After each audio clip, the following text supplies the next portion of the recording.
அஸ்ஸலாமு அலைக்கும். இன்னைக்கு ராபியா குக்கிங்கில் வந்து என்ன செய்யறோம் அப்படின்னு பார்த்தீங்கன்னா ஒரு ஒரு கார சட்னி தாங்க செய்யறோம். இந்த கார சட்னி வந்து கொஞ்சம் தண்ணியாட்டு ஹோட்டல்லாம் செய்வாங்க. அந்த மாதிரி ஒரு கார சட்னி தான் நான் செய்ய போகிறேன். அது எப்படி செய்யுதுன்னு பார்க்கலாம். ஃபஸ்ட்டு அதுக்கு தேவையான பொருட்கள் வந்து பார்த்தலாம். நான் வந்து ஒரு ஜார் எடுத்திருக்கேன்.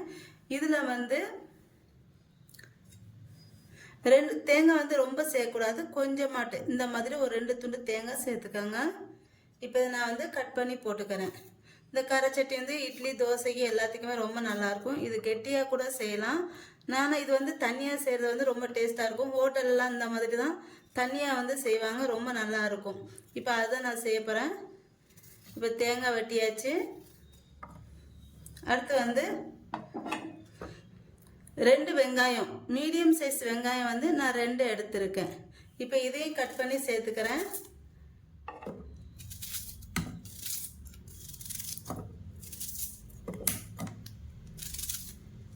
கொஞ்சம் பெருசாகவே கட் பண்ணிக்கிறோங்க, ரொம்ப சின்னதாலாம் கட் பண்ண வேண்டாம். அடுத்து வந்து இது வந்து நல்லா காரமாக இருக்கணும் அப்படிங்கிறதுக்காண்டி நான் வந்து ஒரு 7 காஞ்ச மிளகாய் வந்து சேர்த்துக்கிறேன். காரம் கம்மியாக வேணுங்கிற காரம் கம்மியாக சேர்த்துக்கேன். ஆனால் இது காரமாக இருந்தால் தான் நல்லா டேஸ்ட்டாக இருக்கும்.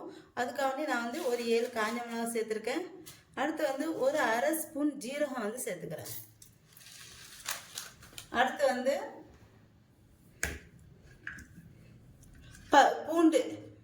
பூண்டு வந்து ஒரு 5 பல்லு பூண்டு வந்து சேர்த்துக்கிறேன்.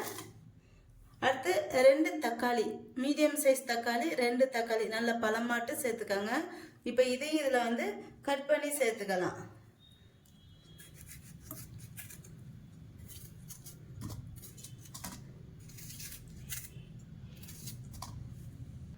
அடுத்து வந்து தேவையான உப்பு வந்து சேர்த்துக்கிறேன். சேர்த்துட்டு இதை வந்து நல்லா நைஸாக நான் வந்து அரைச்சி எடுத்துக்கிறேன். இது பாருங்க, சட்னி வந்து அரைச்சிட்டேன். இது வந்து நல்லா விழுதாக அரைச்சிடணும். இது வந்து இப்போ தாளிச்சிடலாம். இந்த சட்னி வந்து ரொம்ப சிம்பிளாக ரொம்ப ஈஸியாக இருக்கும், ரொம்ப டேஸ்ட்டாகவும் இருக்கும்.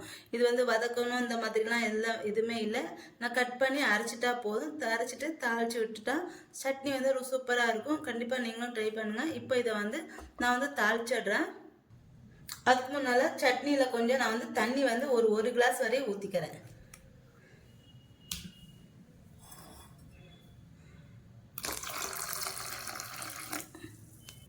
பாருங்க, தண்ணி நான் வந்து இந்த அளவுக்கு ஊற்றிக்கிறேன். தண்ணி வந்து இப்போ நான் வந்து ஒரு பேன் வச்சுருக்கேன். இதில் வந்து ஒரு 2 ஸ்பூன் வந்து எண்ணெய் வந்து ஊற்றிக்கிறேன்.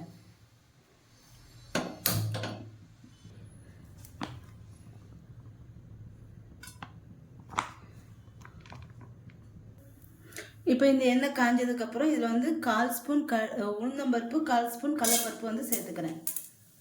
அடுத்து வந்து ஒரு அரை ஸ்பூன் கடுகு சேர்த்துக்கிறேன். அடுத்து இது வந்து நல்லா பொரிஞ்சதுக்கப்புறம் கொஞ்சம் கருவேப்பிலை சேர்த்துக்கிறேன். இப்போ இதில் வந்து சட்னி வந்து ஊற்றிடுறேன்.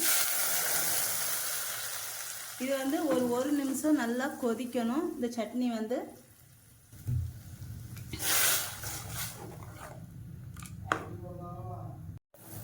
பாருங்க, 1 நிமிஷம் தக்காளி சட்னி வந்து கொதிச்சிடுச்சு. ரொம்ப கொதிக்க விடக்கூடாது. ஒரு நிமிஷம் கொதிக்க விட்டுட்டு இதில் கடைசியாக மல்லித்தலை தூவி சட்னியை வந்து இறக்கிடுங்க. இந்த சட்னி வந்து கொஞ்சம் தண்ணியாக தான் இருக்கும். அதுக்கான ரொம்ப தண்ணி ஊற்றிடாதீங்க. இந்த மாதிரி தான் இருக்கும். சட்னி வந்து கார சட்னி வந்து ரெடி ஆயிடுச்சு. என்னோட இந்த வீடியோ உங்களுக்கு பிடிச்சிருந்தா லைக் அண்ட் கமெண்ட் ஷேர் பண்ணிக்கோங்க. என்னோட சேனலை மறக்காமல் சப்ஸ்கிரைப் பண்ணிக்கோங்க.